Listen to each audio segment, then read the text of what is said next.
अगर पैसा गया तो कुछ नहीं गया, अगर टाइम गया तो कुछ गया, अगर करेक्टर गया तो सब कुछ गया। इस आज हम ये देखते हैं इंग्लिश का कितना अहम रोल है। अगर आपको इंग्लिश आती है तो आप करियर में ग्रोथ कर पाते हैं, अदरवाइज ये चीज़ें पॉसिबल नहीं है। पर इंग्लिश सीखना ही इम्पोर्टेंट नहीं है। मैं ये बताता हूँ आज आपको, इंग्लिश सीखना ही इम्पोर्टेंट नहीं है, बल्कि इंग्लिश को कैसे परोसना है, that is very very important part. कोई इंसान है उसको इंग्लिश बोलना आता है, फिर भी वो किसी से इंग्लिश में बात नहीं कर रहा है, ऐसी इंग्लिश किस काम की बताओ आप। इंग्लिश के साथ साथ बहुत सारी चीज़ें हमें सीखनी पड़ती है और वो सारी चीज़ें इंक्लूड होके एक बेहतरीन कम्युनिकेशन हमें देती है। आपका सबसे पहले काम है इंग्लिश को सीखना है, सीख के बोलने के लायक बनना है। और मैं ये कहता हूँ अगर ये सारे टॉपिक आप में हैं तो आप एक अच्छे इंसान के काबिल बन जाते हो, एक अच्छी सैलरी के काबिल आप बन जाते हो। अगर ये सारी चीज़ें हैं तो, है ना। आपने इंग्लिश सीख ली, उसके बाद में आता है पब्लिक स्पीकिंग। नाम से ही पता लगता है लोगों के सामने स्पीक करना, बोलना। किसी को इंग्लिश आती है पर जैसे ही पब्लिक सामने बैठ गई वो इंग्लिश नहीं बोल पा रहा है, तो हमें साथ के साथ इस चीज़ को भी इम्प्रूव करना है। पब्लिक स्पीकिंग मतलब लोगों के सामने बात करना, and which is very very important part here. अभी क्या है, मेरे सामने आप लोग पब्लिक हो और मैं स्पीकिंग कर रहा हूँ, ये ऐसे चलती है। पब्लिक स्पीकिंग क्यों जरूरी है हमारी लाइफ के अंदर? हर सेक्टर में आप देख लो पब्लिक स्पीकिंग जरूरी है।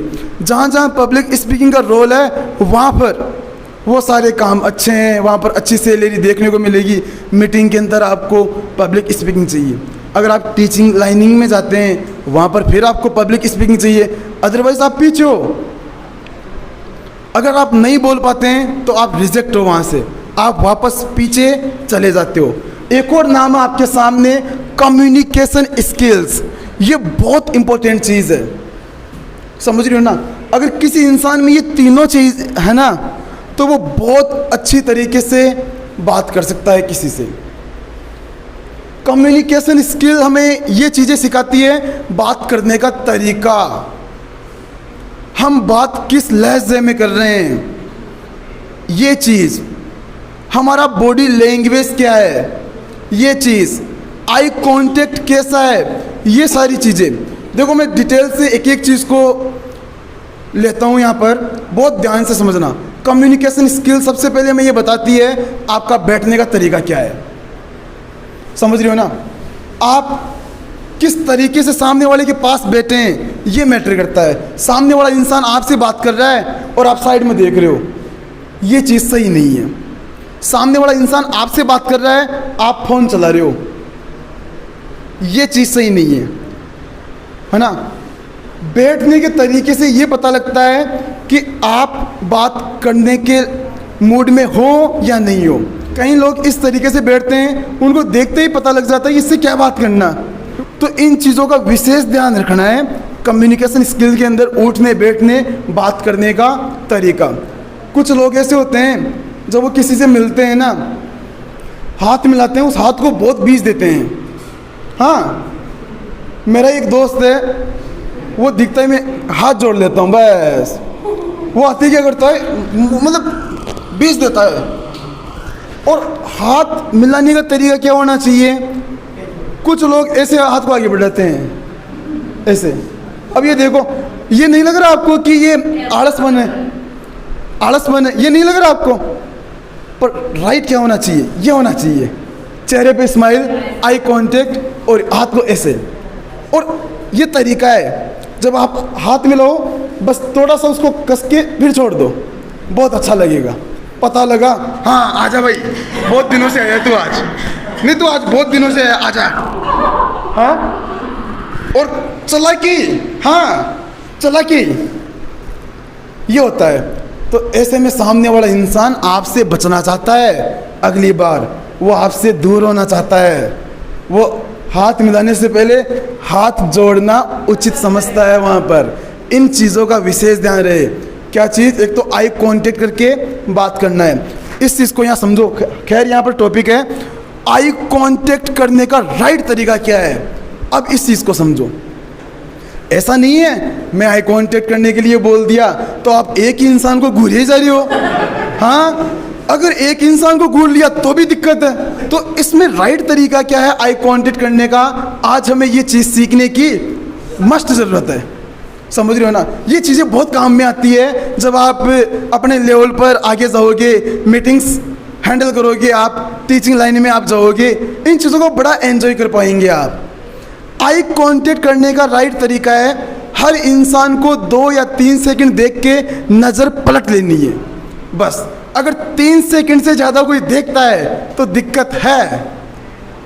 समझ रही हो ना? अभी मैं जो आपसे आई कांटेक्ट करता हूँ ना, उसको देखना आप और नोटिस करना आप लोग मैं किस तरीके से आई कांटेक्ट कर रहा हूँ। और जब मैं आई कांटेक्ट करूँगा ना आपसे तो आपको पता लगेगा कि सर मेरी तरफ देख रहे हैं। This is the eye contact. अब मैं एक बार आई कांटेक्ट करता हूँ और आप लोग देखना। इस तरीके से आई कांटेक्ट करना है, बिल्कुल ऐसे फ्लो के अंदर, इधर से इधर, यहाँ से स्टार्ट करेंगे ना आप, इधर से इधर, बस इतना ही देखना है। ये हो गया, ठीक है ना? एक राउंड कंप्लीट। फिर इधर से इधर लेना है, फिर बीच में से इधर, फिर इधर से इधर। अगर ऑडियंस आपके पास फुल है तो एक बार मैं दोबारा आई कांटेक्ट कर रहा हूँ, नोटिस करना बहुत ध्यान से, ठीक है ना? इस तरीके से आप बहुत आराम से पूरी ऑडियंस को देखेंगे ताकि सभी का ध्यान बना रहे। कहीं ऐसा नहीं हो एक ही एक को देख रहे हो और उधर वो HW खींच गए। हाँ, यही तो होता था स्कूल के अंदर। सर एक ही स्टूडेंट पर फोकस किए, समझ में आया कि तेरे नहीं आया है, अब कैसे समझेगा, नहीं समझेगा। और उधर पता लगा सर वो होमवर्क कर लिया रोको उसको कोई। ऐसा नहीं होना चाहिए बिल्कुल। तो ये आई कांटेक्ट की डेफिनेशन है जिस चीज़ को आप यहाँ पर डेफिनेट इम्प्रूव करेंगे। मैं एक चीज़ बोलता हूँ आपको, अगर मुझे इंग्लिश ही आती है और बाकी कुछ नहीं आता है तो मैं काबिल बन पाता क्या? ये बताओ आप।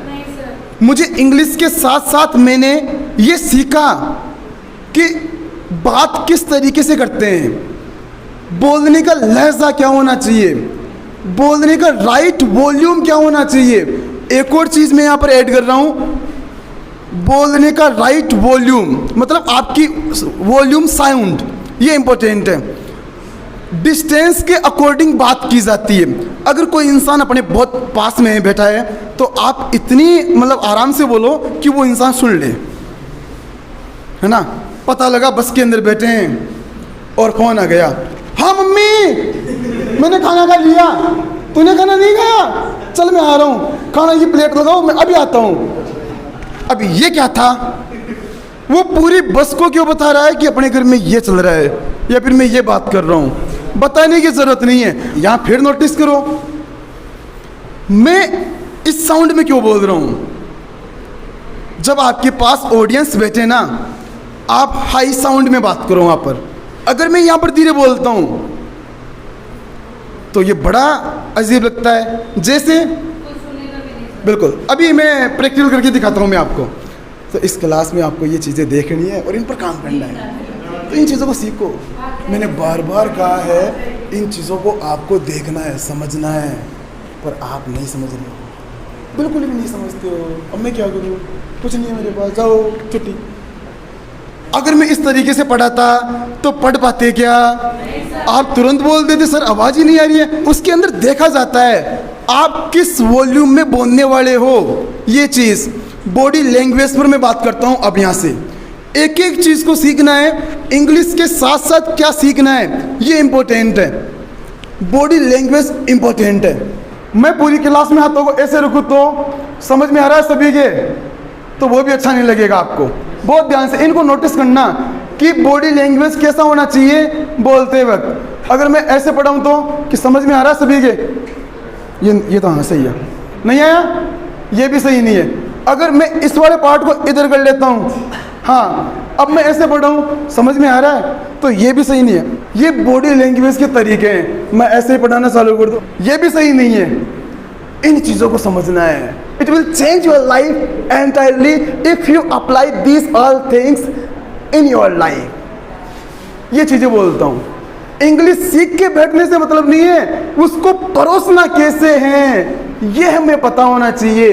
दो तरीके हैं, आपको कोई एक तो रोटी से फेंक के दे, तरीका आपके पास तो रोटी पहुंच रही है, गलती क्या है? एक तो कोई रोटी से फेंक रहा है, जो भाई रोटी आपके पास ही आ रही है, अवरोध। दूसरा तरीका, प्लेट के अंदर बिल्कुल डाल के और ऐसे वो रख रहा है खाना। कौन सा तरीका सही है आप बताओ? तो सेकंड तरीका यहाँ पर सही है। तो डिपेंड ये करता है कि हम चीजें कैसे परोसते हैं, ये मैटर करता है। पता लगा दाल को डूने में डालना था, वो पत्तल में डाल के चला गया। अब तो चीजें सही तरीके से परोसना बहुत जरूरी है। हमने बात की स्पोकन इंग्लिश आपको आनी चाहिए, उसके बाद में आपको लोगों के सामने पब्लिक स्पीकिंग करना है, मतलब आपको बोलना आना चाहिए। लोगों के सामने बोलेंगे तो ही आगे बढ़ेंगे, वरना आपका कमरा जाने और आप जानो, कोई पहचान नहीं है वहां पर आपकी। समझो, मार्केट में निकलना पड़ेगा और काबिल बनना पड़ेगा। आज डिग्री की कोई वैल्यू नहीं है, स्किल की वैल्यू है। किसकी है? आज डिग्री को कोई नहीं पूछ रहा है, स्किल क्या आती है उसको। किसी को गाना आता है, वो जबरदस्त कर गया। किसी को डांस आता है, वो पैसे कमा रहा है। एक ऐसी फील्ड में मास्टरी कर लो कि वो फील्ड आपकी है और आप जैसा बेस्ट उसमें कोई नहीं है। मैं भी यही तैयारी कर रहा हूं अभी, और आप भी चालू कर दो। फाइंड योर इंटरेस्ट, अपने इंटरेस्ट को पहचानो और उस पर काम करना चालू कर दो, क्योंकि समय बहुत कम है। हर एक दिन इंपॉर्टेंट है यहाँ पर। एक दिन में कोई सफल नहीं होता, पर एक दिन जरूर सफल हो जाओगे अगर बने रहे तो, ये पक्की बात है। इन चीजों को विशेष ध्यान रखो। अगली चीज देखो, इंटरव्यू स्किल की मैं बात करता हूं यहाँ पर। इंटरव्यू स्किल के अंदर ये सारी चीजें शामिल होती है। आपकी इंग्लिश को आपको आना चाहिए, यहाँ पर आपकी पब्लिक स्पीकिंग स्ट्रांग होनी चाहिए, है ना, कम्युनिकेशन इंप्रूव होनी चाहिए। अगर ये चीजें आप में हैं तो आप इंटरव्यू क्रैक कर सकते हैं। इन चीजों का बहुत ध्यान रखा जाता है। इंटरव्यू लेने वाले वो वहां पर बैठे रहते हैं और आप आते हैं दरवाजे को नॉक करके। वहां पर ऐसा नहीं चलता है दरवाजा खोले और अंदर आ गए, वहीं रिजेक्ट हो। 25% ये मैटर करता है आप वहां से लेकर यहां तक आकर खड़े हो रहे हो, उसमें क्या किए हो आप, इतना मैटर करता है वहां पर। अब इसमें क्या करना पड़ता है? सबसे पहले दरवाजे को नॉक किया जाता है, वो भी 2 ही बार। समझो बात को ध्यान से, ऐसे नहीं 7-8 बार बजा दिए, अरे आजा खोल दे, ये घर के जैसे नहीं चलेगा यहाँ पर। हाँ, मम्मी दरवाजा खोल। घर पे क्या होता है? मम्मी दरवाजा खोल, मतलब पेशेंस ही नहीं है। हेलो, पेशेंस खत्म है, थोड़ा सब्र ही नहीं है यहाँ पर। वो राइट तरीका क्या होता है? दरवाजे को 2 बार नॉक करना पड़ता है। नॉक भी ऐसे करना पड़ता है, ऐसे नहीं। हाँ, भले ही आपको कोई देख नहीं रहा हो, फिर भी आपको सही रास्ते पर चलना है। वो बोलते हैं, मैंने एक बार ये कहा हमारी क्लास के अंदर, मैंने ये चीज़ कही थी, जब हमें वो छींक आती है ना, तब हमें हाथ लगा के छींकना चाहिए और फिर सॉरी बोलना चाहिए। तो एक बड़ा प्यारा सा क्वेश्चन वहाँ पर आया कि सर मुझे बंद कमरे में छींक आई है, तो मुझे फिर भी वहाँ हाथ लगा के सॉरी बोलना है। मैंने कहा बिल्कुल एग्जैक्टली बोलना है। अगर आप अकेले में हाथ लगा के सॉरी बोल पा रहे हो तो आपकी आदत पड़ रही है वहाँ पर। मैंने ये कहा, तो ऐसा नहीं है कि आपको कोई नहीं देख रहा है तो आप अपने हिसाब से रहो, नहीं, उस तरीके से रहो जो सही है, उस तरीके से रहने की ज़रूरत है यहाँ पर। तो इंटरव्यू में क्या हुआ? 2 बार आपको नॉक करना है, दरवाज़ा ओपन होगा, है ना, ठीक है। फिर आपको जैसे ही सर वगैरह दिखे, आपको परमिशन लेना है। मैं आई कम इन सर? आपको परमिशन मिलेंगी, यस प्लीज़ कम इन। अब यहाँ बैठने के लिए भी आपको परमिशन मिलती है, प्लीज़ हैव अ सीट, आगे से आंसर आता है। फिर आप बैठ के ऐसे नहीं, हाँ वो सामने वाले को फिर देखने लग गए, वहाँ आपको थैंक यू बोलना होता है, क्योंकि आपको बैठने की परमिशन मिली है, उसके लिए थैंक यू। जब वो सामने से क्वेश्चन पूछते हैं ना, तो अगर आपको जवाब आता है तो आप बताओ, अगर नहीं आता है तो ऐसा नहीं सामने से क्वेश्चन पूछा गया और हम गर्दन नीचे कर लिए।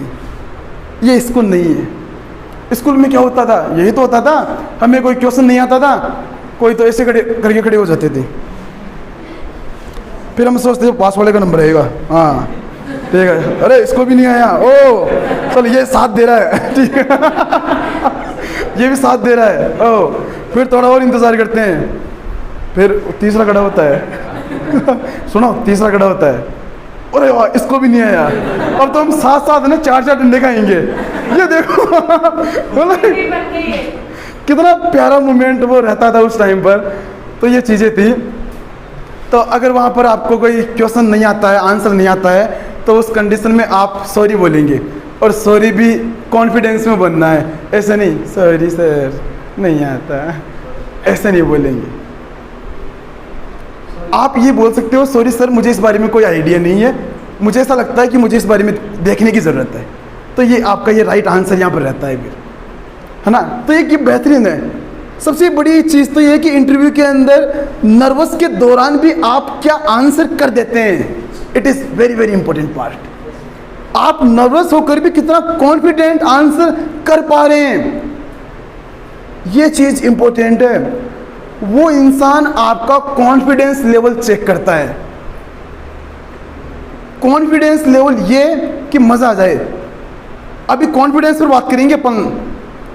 तो ये तमाम चीज़ें रहती है जो इंटरव्यू के दौरान अपने को ध्यान रखना है। बाकी आपको आप में अच्छा नॉलेज है, definite you will crack interview, crack कर पाएंगे आप, उसमें कोई किंतु परंतु नहीं है। अब आगे देखो, फियर ऑफ स्टेज। आज ये हालत है, ये बहुत गजब के टॉपिक है, ये सारे के सारे चुन चुन के लिए गए हैं सारे टॉपिक। हर टॉपिक कुछ ना कुछ सीखा ही जाएगा। देखो फियर ऑफ स्टेज, ये स्टेज है और ये डर आपके सामने, और डर सब में रहता है। मैं ये कहूँगा यहाँ पर फियर ऑफ स्टेज मतलब हेजिटेशन, साइनेस, नर्वस, हिचकिचाहट, घबराहट, शर्माना, ये सारी चीज़ें इसी में कवर हो रही है। इनको बहुत ध्यान से समझो आप। ये चीज़ें हमें आगे नहीं बढ़ने देती है। जब आप पहली बार सामने आते हो, आप बड़े अजीब तरीके से बोलते हो। अगर आप में नर्वस रहती है, वो सामने वाले को दिखती है वो नर्वस। अगर आप में हेजिटेशन है, वो ऑटोमेटिक दिखती है। यहाँ पर साइनेस, ये तो आने से पहले दिख जाती है। अगर मैं किसी को बोलूं सामने आ जाओ, गर्दन नीचे, नहीं आना सामने, सामने क्यों ही आना, काम ही नहीं है सामने आने का, ये होता है यहाँ पर। तो इन तीनों चीज़ों से बचे, साइनेस, हेजिटेशन, नर्वस। अच्छा कैसे बचेंगे, इस चीज़ का सामना करना पड़ेगा, ये रियलिटी है। मैंने भी सामना किया और मैं आज बोल पा रहा हूँ, ये रियलिटी है भाई। आज कितने लोग बैठ गए, कोई दिक्कत नहीं है, क्योंकि चीज़ें क्लियर है। क्यों क्लियर है, अगर आप लोगों में नॉलेज अच्छा है, बहुत ध्यान से, अगर आप लोगों में नॉलेज अच्छा है, उस नॉलेज की अच्छी क्लैरिटी है, तो आप में कॉन्फिडेंस ऑटोमेटिक आता है। वहाँ पर नॉलेज हमेशा आपको कॉन्फिडेंस देता है। बचपन में क्या होता था, हिंदी वाली मैडम 5 क्वेश्चन आंसर दिया करती थी टेस्ट लेते वक्त, है ना, और हम जाके क्या करते थे, उन 5 क्वेश्चनों को इतनी बुरी तरह से रटते थे जिसकी हद नहीं। 5-7 बार तो रट लिया, उसके बाद भी मन नहीं माना, फिर रब का पेज फाड़ा, पेन उठाया, 5 क्वेश्चनों को 5-7 बार लिख दिया, और कॉन्फिडेंस यहाँ से यहाँ। दोस्त का कॉल आता है, कैसी है तैयारी, हम बोलते हैं मेरी तो बहुत अच्छी तैयारी है। अरे उसने मेहनत की है, रुको, मेरी तो बहुत अच्छी तैयारी है, एक काम कर तू तो पढ़ाई बंद कर दे, मेरे पीछे बैठ जाना कल। हाँ, और वो चीज़ मुझे याद आती है, वाकई ये चीज़ आप रिलेट कर पाएंगे।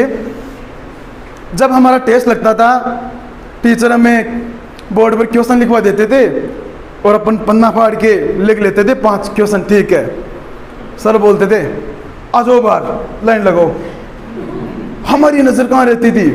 क्लास में जो सबसे ज़्यादा इंटेलिजेंट है ना, उसके जाके चिप जाओ फटाफट। ओए यहाँ पर मैं लगूंगा, मेरी थी लाइन यहाँ पर। हम उसी के पीछे चलते थे जो क्लास में टॉपर था, इंटेलिजेंट था। और वो उसका रवैया देखो, वो इधर चला तो वो 3 भी इधर है, वो इधर गया तो वो 3 भी कुछ उधर। तो आपको नहीं लगता कि वो वहीं से आगे बढ़ना चालू कर दिया? हाँ, क्या होता था, एक तो साइड में बैठना चाहता था, और दूसरा इस साइड में बैठना चाहता था, और तीसरा पीछे बैठना चाहता था। और ये 3 ही जगह अच्छी है टॉपर के पास बैठने की। तो इसमें क्या हुआ, जब नॉलेज अच्छा हुआ ना तो कॉन्फिडेंस बढ़ गया, और कॉन्फिडेंस बढ़ गया तो वो इजीली चीज़ें कर पा रहा है। समझ रहे हो ना? जैसे अगर मैं यहाँ ये बात करूँ कि इस क्लास में संविधान के टॉपिक पर बात की जाएगी आज, मैं ये पूछता हूँ बोलेगा कौन? मेरे हिसाब से वो बोलेगा जिसको नॉलेज है, और जिसको नॉलेज है ना वो कॉन्फिडेंट होकर अपनी बात रखेगा, और बाकी लोग सुनने का काम करेंगे। अच्छा ऐसा भी है? ओ ऐसा भी है। बोलता वही है जिसमें नॉलेज होता है, बाकी ऐसे भी बोलती है दुनिया, पर उस चीज़ की कोई वैल्यू नहीं है। एपीजे अब्दुल कलाम, वो कितनी अच्छी बात बोलते हैं, वही शब्द बोलो जो असर करे। आहा, बस बहुत कुछ बोल दिया। वही शब्द बोलो जो असर करे, बाकी रहने दो, बाकी चुप होना बेहतर है। फिर एक और लाइन सामने आई, अगर हम किसी को सुनते हैं तो बहुत कुछ सीखने को मिलता है। अगर हम कुछ सुनते हैं तो बहुत कुछ सीखने को मिलता है। अगर हम बोलते हैं तो जानी हुई चीज़ ही बोल पाएंगे, कुछ नया नहीं बोल पाएंगे। तो चुप रहने में भलाई होती है हमेशा। मेरे हिसाब से ये कि जितनी ज़रूरत पड़े उतना बोलो। आप एनर्जी क्यों कंज्यूम करते हो? अभी मेरा यहाँ बोलना इफेक्टिव है, इसलिए मैं बोल रहा हूँ, ये इफेक्टिव है। Personality development which is very very amazing topic. यहाँ पर फिर मैं 2-3 मिनट बात करूँगा। पर्सनैलिटी डेवलपमेंट, देखो पर्सनैलिटी बाहर से दिखती है, करेक्टर अंदर से दिखता है। बहुत ध्यान से, पर्सनैलिटी कहाँ से दिखती है? बाहर से। इवन ड्रेसिंग सेंस से दिखती है पर्सनैलिटी, कि वो इंसान किस टाइप का है। जैसे अगर कोई इंसान आप देखते हैं कोट पैंट पहन रखा है ना, फॉर्मल शूज़, महंगी वॉच, अच्छा फ़ोन, अच्छी कार, तो आप ये अंदाज़ा लगाएंगे कि शायद उसका प्रोफेशन अच्छा है, और शायद वो एजुकेटेड भी है। आप यहाँ तक अंदाज़ा लगा पाएंगे। ये पावर है ड्रेसिंग सेंस की। आपका ड्रेसिंग सेंस कैसा है ये मैटर करता है यहाँ पर। तो ड्रेसिंग सेंस से पता लगता है कि आपकी पर्सनैलिटी कैसी है, पता लगा। अभी इसमें यह भी होता है, किसी ने ये पूरा सेटअप तैयार कर लिया, पता लगा मामला कुछ ही नहीं है, सांप है। अब ड्रेसिंग सेंस का कितना फर्क पड़ता है ये दोबारा फिर सुनो। आप बढ़िया कोट पैंट पहन लिए, टाई वाई लगा लिए, जूते, ब्लैक शूज फॉर्मल, बढ़िया परफ्यूम अप्लाई कर लिया, महंगी वॉच, आईफोन, और आपके पास टेम्पो। हाँ, बहुत ध्यान से, आप टेम्पो चला रहे हो, गलती से किसी साइकिल वाले के अड़ गई, वो उतर के क्या बोलेगा? ओह सर सॉरी गलती हो गई। हालांकि वो टेम्पो लेके आया है, पर ड्रेसिंग सेंस ने बात रख ली। क्या? ड्रेसिंग सेंस ने बात, सर गलती हो गई प्लीज, बस वो ऐसे बोलेगा। अब चेंज करते हैं सिचुएशन। दूसरी कंडीशन में पैरों में चप्पल, पजामा, टी शर्ट, बस, और हाथ में क्या? Audi car. और इस बार साइकिल वाले की नहीं अड़ी है, टेम्पो वाले की अड़ी है। पागल है, चलाना नहीं आता तेरे को है? क्योंकि वो ड्राइवर समझ रहा है आपको, बोलेगा वो आपको बोलेगा, ड्राइवर समझा उसने। ड्रेसिंग सेंस का मैटर करता है। एक इंसान था, उसका नाम याद नहीं आ रहा, पर ये रियल स्टोरी है।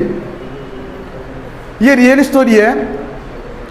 तो कोई मर्सिडीज बेंज लेने जा रहा था शोरूम के अंदर, बहुत ध्यान से, मर्सिडीज बेंज लेने जा रहा था शोरूम के अंदर। तो वो चप्पल पहन लिया, और वो सुबह उठ के बिना नहाए चप्पल और वही पजामा टी शर्ट, ठीक है चलो कार लेने चलते हैं, और एक दोस्त को ले गया। शोरूम वाले मना कर दिया, हम कार नहीं दे सकते आपको। ड्रेसिंग सेंस को देख के मना कर दिया। हालांकि वो अलग बात है, बाद में उनको निराश होना पड़ा। उसका असिस्टेंट एक काला कलर का बैग लाकर वहाँ रख दिया, और जब उसको खोल के देखे, बस हाँ बस इतनी बात है। तो लाइफ के अंदर ये हैरानी चीज़ें होती रहती है। तो ऐसा भी होता है। मैं थोड़ा सा करेक्टर पर बात करना चाहूँगा। ये बहुत अच्छी चीज़ है। ये एक बहुत बेहतरीन लाइन में यहाँ पर बोलता हूँ, मेरे साथ बोलना। अगर पैसा गया तो कुछ नहीं गया, अगर टाइम गया तो कुछ गया, अगर करेक्टर गया तो सब कुछ गया। इस लाइन को ध्यान, इस लाइन को ध्यान रखो, इस पर काम कर लेना रे, इस पर काम करने की जरूरत है, ठीक है ना। इस लाइन को बहुत ध्यान से सुनना। करेक्टर अंदर से दिखता है। किसी को देख के हम ये अंदाजा नहीं लगा सकते कि वो इंसान कैसा है। पता लगा कोई कोट पैंट पहन रखा था और उसको ही जाके प्रपोज कर दिया, ऐसे नहीं। फिर 5-7 दिन बातें हुई, अक्ल ठिकाने आ गई, अब जाके ये क्या गलती कर दिया। तो किसी को बाहरी रूप से देख के नहीं, करेक्टर देखो आप। अच्छा, करेक्टर कैसे पता लगता है? अंदर से खोल के देखते हैं नहीं, ऐसे हाँ अंदर से नहीं, अंदर से कैसे खोल के देखते हैं कि अच्छा करेक्टर पड़ा है, ठीक है बंद कर दो बंद कर दो, ऐसे थोड़ी होता है। बड़े आसानी से बोल दिया अंदर से है। खैर आपकी बात सही थी। तो करेक्टर कहाँ से पता लगता है? जब उस इंसान के साथ हम थोड़ा सा समय बिताते हैं, टाइम बिताते हैं, ऑटोमेटिक दिख जाता है कि क्या है क्या नहीं है। बिहेव से करेक्टर दिखता है, ऐसे नहीं दिखता है। इंसान का बिहेव देखा करो आप। अगला वर्ड है पोलाइट। बहुत ध्यान से पोलाइट मतलब होता है विनम्र होकर बात करना, प्यार से बात करना। हमें सभी से पोलाइटली बात करना चाहिए। वो तरीका बहुत इम्पैक्ट डालता है अपनी कम्युनिकेशन स्किल के अंदर। पता लगा आप किसी इंसान से पहले दिन ही बात कर रहे हैं, ओए ये सीट मेरी है, इधर आओ, आप ये बोल रहे हो, ये चीज़ें नहीं चलती है ना। ऐसे कौन बात करता है ये बताओ आप। गुस्से में बात नहीं करनी है, पोलाइट वे के अंदर।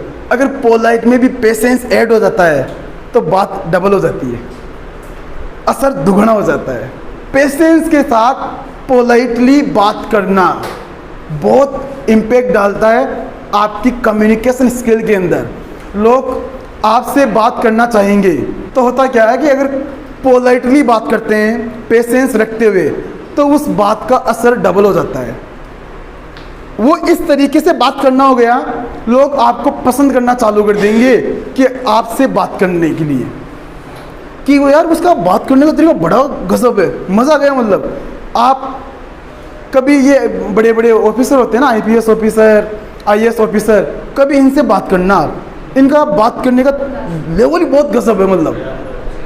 मतलब इंसान की शुरुआत के 2-5 वर्ड ये बता देते हैं कि दिमाग में क्या पड़ा है, उसके कचरा पड़ा है या फिर कोई ज़बरदस्त चीज़ें पड़ी है, ये चीज़ें बता देती है। ये चीज़ नोटिस किया करो आप। और ये बहुत गजब का टॉपिक है, सीरियसली। अगर आप इस टॉपिक को इम्प्रूव करते हैं तो असर दिखना चालू। बहुत ध्यान से समझना, स्पीक क्लियरली, ये बहुत इंपॉर्टेंट है। आज कुछ लोग ऐसे होते हैं वो नाकों में बोलते हैं या फिर धीरे बोलते हैं। कुछ लोग ऐसे होते हैं वो या तो नाकों में बोलते हैं और या फिर धीरे बोलते हैं। सामने वाला इंसान उनको नहीं सुन पाता है, वो ये बोलता है क्या, हाँ सॉरी सुना ही नहीं दिया, दोबारा। अगर कोई इंसान आपके सामने ऐसे बोल रहा है ना तो कमी यहाँ है, कमी यहाँ पर है। इसमें क्या हो सकता है, जो अपने वर्ड्स की फ्रीक्वेंसी है ना, इसको 20% लेस करना पड़ेगा। जैसे अभी मैंने कर रखा है, अभी जिस तरीके से मैं बात कर रहा हूँ ना, वो तरीका आप ऑब्जर्व करो। मैं इस तरीके से बोल रहा हूँ कि सभी ऑडियंस की अटेंशन ग्रैब हो रही है इस वाले तरीके के अंदर। अगर मैं इसको तेज़ करता हूँ तो रिजल्ट ये रहता है। अगर मैं इस तरीके से बोलता हूँ तो बहुत ऐसे होता है, पर ऐसे नहीं बोलना चाहिए, मेरे को नहीं बोलना चाहिए ना, है ना, है ना, है ना।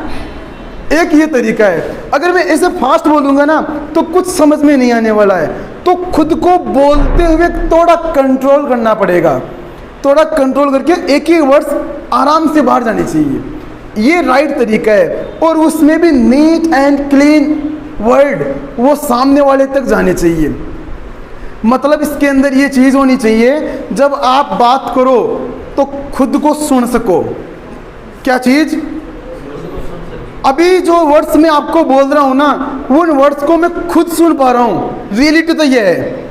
कभी आपने ये नोटिस किया कि मैं जो बोल रहा हूँ वो सुन रहा हूँ मैं खुद?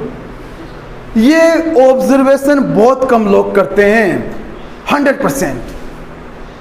तो इस चीज़ का ध्यान रखना है कि बोलते हुए नीट एंड क्लीन बोलना है, और वॉल्यूम का ध्यान रखना है। जिन लोगों में अच्छी कम्युनिकेशन होती है ना, वो कभी चिल्लाते नहीं है। जैसे अगर मेरे को उधर से किसी को बुलाना हो, जैसे अमन को बुलाना है, तो ऐसे आवाज़ नहीं लगाते, अमन अमन इधर आओ, ऐसे आवाज़ नहीं लगाते हैं, कॉल करते हैं अमन को। तो अमन को कॉल करके बुलाया जाता है। वो चिल्लाते हैं ना, वो और सा लगता है। वो कॉल करके अगर आप किसी को बोलते हो प्लीज़ यहाँ हो, तो आई थिंक ये ज़्यादा बेटर है बजाय चिल्लाना। अगर हमें कोई सुनता है उस कंडीशन में तो वो भी अच्छा नहीं लगता है। इन चीज़ों को आप रिलेट कर पा रहे हैं।